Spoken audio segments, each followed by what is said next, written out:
എങ്ങോട്ടാണ് ഇന്ന് അമ്മയും മോളും എന്നല്ലേ ആലോചിക്കണേ. വീടിനടുത്ത് ഉത്സവം കൊടിയേറണ ദിവസമാണ് കേട്ടോ ഇന്ന്. അടിയറയ്ക്ക് ഞങ്ങളും ഉണ്ടായിരുന്നു കേട്ടോ. ഉത്സവത്തിന് പോകാറുണ്ടെങ്കിലും കൊടിയേറ്റത്തിന് ആദ്യമായിട്ടാണ് കേട്ടോ പോണത്.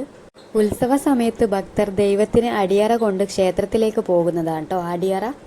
അടിയറ മുന്നോട്ട് പോകുന്നതനുസരിച്ച് നേർച്ചയുടെ ഭാഗമായിട്ട് ആളുകൾ ഇതിലേക്ക് കൂടിച്ചേരുകയാണ് കേട്ടോ. അടിയറ നേരെ ചെന്ന് അവസാനിക്കുന്നത് ക്ഷേത്രത്തിലെ കൊടിമരത്തിൻ്റെ അടുത്തേക്കാണ് കേട്ടോ. ഇവിടെ നിന്നാണ് കേട്ടോ ഉത്സവം കൊടിയേറണത്. ക്ഷേത്രത്തിലെ കൊടിമരത്തിൽ ഒരു പ്രത്യേക കൊടി ഉയർത്തുന്ന ചടങ്ങാണിത്. അമ്പലത്തിലെ തന്ത്രി അല്ലെങ്കിൽ മേൽശാന്തി മന്ത്രങ്ങൾ ചൊല്ലി കൊടി ഉയർത്തും. അതിനുശേഷമാണ് കേട്ടോ ഉത്സവം തുടങ്ങുന്നത്. അവിടെ എത്തിയപ്പോൾ തന്നെ മോക്ക് കളിക്കാൻ ആളെ കിട്ടി കേട്ടോ.